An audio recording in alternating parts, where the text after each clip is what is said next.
So, James, I was over in London, but even I was astonished. They didn't tell me this, but now I know that apparently Stonehenge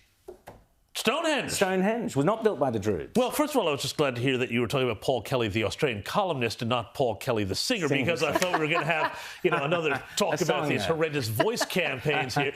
But look, this is just, just an amazing sort of thing. It's right out of Orwell. It is complete, to use a word that the left is very fond of, guys, misinformation. They're now pumping the idea that, in fact, Britain was originally a black country, that the original Britons were black, not white.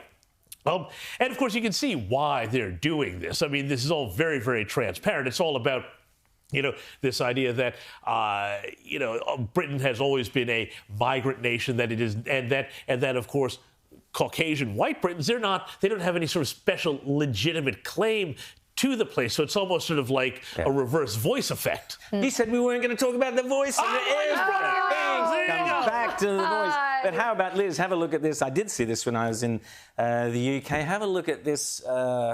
It's about 2 or 3 minutes long, but we'll just play a clip of it on this same idea. This is some BBC show trying to convince young, impressionable Britons that they are, in fact, a black nation. Have a look.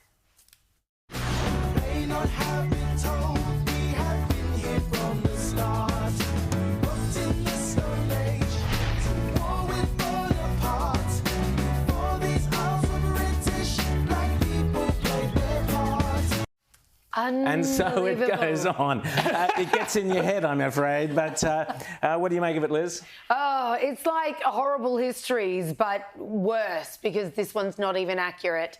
But we've seen this happen throughout the West. It's always the West, this undermining of anything white, whiteness, our tradition, our culture. It was Karl Marx who once said, if you cut a people off from their history, they become discombobulated. They don't know who they are anymore. They lose their sense of self.